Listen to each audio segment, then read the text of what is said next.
Google's secret laboratory, Project Moonshadow. In the technological world, there exists an unspoken rule. The most revolutionary developments rarely become public knowledge at the moment of their creation. Many breakthrough technologies remain classified for years before the world learns about them. The story I'm about to tell might seem incredible, but numerous sources and documents leaked online point to its authenticity. In late 2007, when the global economy was still unaware of the impending crisis, Google formed a special research group. Officially, the project was called Predictive Analytics Enhancement, but within the company, it was known by the code name Moonshadow. The team consisted of 23 specialists, mathematicians, physicists, machine learning experts, and neurobiologists. The group was led by Dr. David Chen, a brilliant MIT graduate who had previously worked at DARPA on projects predicting social conflicts. An unusual location was chosen for the project, an isolated research complex in the Colorado mountains, 2 hours drive from Boulder. The remoteness was explained not only by security considerations, but also by the need to create special infrastructure for experimental quantum computing systems requiring specific conditions. The goal of Moonshadow was ambitious: to develop a system capable of analyzing colossal volumes of data and identifying patterns inaccessible to traditional algorithms. Essentially, the team was trying to create a tool for predicting future events based on the analysis of current trends and historical data. A key element of the project was the integration of experimental quantum computing with neural network algorithms. While publicly Google was just beginning to talk about its first experiments with quantum computers, inside Moonshadow, they were already working with prototypes far ahead of officially announced developments. Dr. Emily Zhao, one of the project's leading physicists, developed a unique quantum computing architecture that allowed processing probabilistic scenarios with unprecedented accuracy. Her approach, called quantum probabilistic projection, became the foundation of the entire system. By mid-2008, the team achieved its first significant results. The system, internally named Cassandra after the Greek prophetess, demonstrated an amazing ability to predict short-term events in financial markets with up to 87% accuracy. In July 2008, Cassandra produced a forecast that alarmed the team. The system predicted a large-scale financial crisis that was to begin in September of that year. The algorithm pointed to the collapse of the real estate market and subsequent bankruptcy of major financial institutions. Google's leadership, after reviewing the forecast, was skeptical. Despite the accuracy of previous predictions in controlled experiments, the idea that a computer system could foresee a global economic crisis seemed fantastic. However, in September 2008, when Lehman Brothers went bankrupt and global markets began to plummet, attitudes toward the project changed dramatically. Google's top management urgently arrived at the research center in Colorado for a detailed examination of the technology. After confirmation of the financial crisis prediction, project funding was tripled, and the team gained access to even more powerful computing resources. The spectrum of data entering the system was also significantly expanded. Now it analyzed not only financial information, but also news streams, social media, scientific publications, and even weather and natural phenomena data. By early 2009, Cassandra had evolved into a next-generation system. Now it could form predictions not only at the level of macro trends, but also predict events in the lives of individuals whose data were present in the analyzed arrays. This sparked a serious ethical discussion within the team. Dr. Sarah Miller, the project's lead ethicist, issued a warning about the potential dangers of such technology. We are creating a tool that can fundamentally change the understanding of free will and responsibility. If the system can predict that a person will commit a crime, do we have the right to intervene before anything has happened?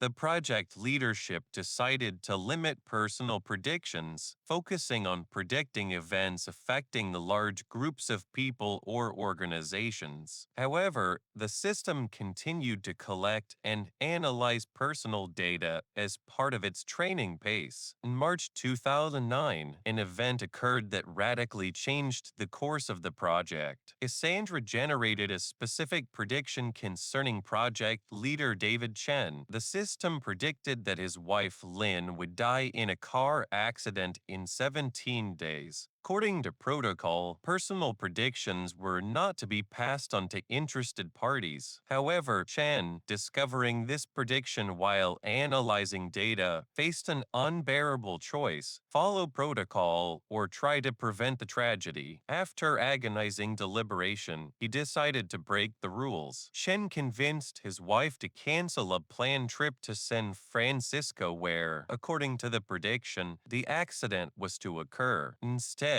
they spent the weekend at home. On the predicted day, a serious accident involving several cars did occur on the highway, exactly where Lynn was supposed to be driving. This confirmed the accuracy of the prediction, but simultaneously created a paradoxical situation. The prediction didn't come true precisely because it was made. After this incident, strange anomalies began to be observed in Cassandra's operation. The system started generating contradictory predictions, and some predictions began to self-refute. Dr. Alex Friedman, a theoretical physics specialist on the team, put forward a hypothesis he called the quantum feedback effect. According to his theory, when a system's prediction became known and influenced people's behavior, it created a kind of temporal paradox in the quantum structure of the algorithm. Imagine you're observing a quantum particle, Friedman explained in his internal memo. The very act of observation changes the particle's state. Similarly, when we use Cassandra's prediction to change the future, we create a feedback loop that destabilizes the prediction system itself. By May 2009, Cassandra's instability had reached a critical point. The system began producing increasingly chaotic predictions, many of which contradicted each other. Engineers tried to reconfigure the algorithms, but each intervention seemed only to exacerbate the problem. On June 12, 2009, after a particularly unstable computation cycle, Cassandra issued a message that shocked the entire team. Project must be destroyed. Continuation leads to catastrophic consequences with 99.87% probability. The message was accompanied by a data array indicating that further development of the prediction system would create technology that would ultimately lead to global destabilization of social and economic systems. After a frantic 48-hour data analysis, Google's leadership made an unprecedented decision. Project Moonshadow must be immediately closed and all developments destroyed. On June 14, 2009, the research complex in Colorado was officially closed. All data was erased, equipment dismantled, and employees signed extended non-disclosure agreements with unprecedentedly high penalties for violation. The official version for Google employees stated that the project was closed due to insufficient efficiency and dubious commercial prospects. The team was disbanded and its members distributed across various Google divisions. Interestingly, after closing Moonshadow, Google significantly accelerated investments in quantum computing and artificial intelligence, but but now within more public and structured projects. The story might have remained completely hidden if not for events in 2023. An anonymous source, presumably a former project employee, published an archive of documents on a secure server partially confirming the existence of Moon Shadow. The documents included technical specifications of quantum algorithms, internal memoranda, and fragments of experiment logs. Of particular interest was a series of emails between David Chen and Google's top management discussing the ethical implications of using prediction technology. Google immediately responded, calling the documents skillful forgery and science fiction. The company filed lawsuits against several technology publications that published materials about the leak, which many observers considered a strange reaction to an alleged fake.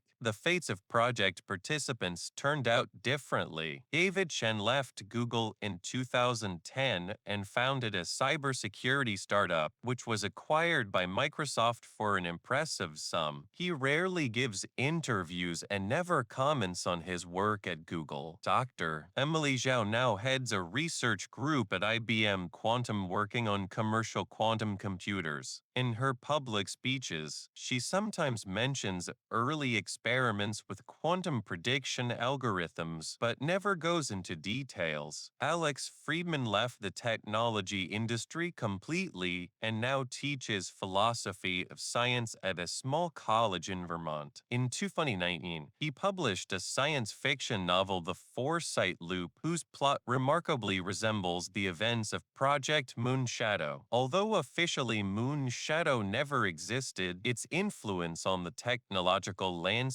is difficult to overestimate. Many algorithms and approaches developed within the project found application in other areas in modified form. The machine learning system underlying Google's modern search algorithm uses prediction principles remarkably similar to those described in the leaked Moon Shadow documents. Quantum computing technologies that Google is publicly working on are largely based on concepts first tested within the secret project. Perhaps the most important legacy of Moon Shadow was the recognition of ethical boundaries for prediction technologies. Modern AI systems developed by large technology companies have built-in limitations on certain types of predictions, limitations that remarkably resemble recommendations from the project's internal documents. The story of Moon Shadow leaves many questions. Did the prediction system really work as described in the leaked documents? What actually happened in the research complex in Colorado? And most importantly, why is Google so desperate to hide the project's existence? Some technology analysts suggest that Moon Shadow developments were not completely destroyed, but were transferred to an even more classified mode. Perhaps elements of this technology are already integrated into systems we use daily, quietly shaping our future. In a world where data has become the most valuable resource and algorithms determine more and more aspects of our lives, the story of Moon Shadow serves as an important reminder that technological progress is always associated with ethical dilemmas, and sometimes the most important technological breakthroughs occur away from public attention, in the shadow of moonlight. This story underscores the need for a responsible approach to technology and warns of the risks associated with its use, especially when it comes to predictions that could impact people's lives. If you enjoyed the story of Google, don't forget to like and subscribe to the channel. Thank you all for your attention, and see you next time.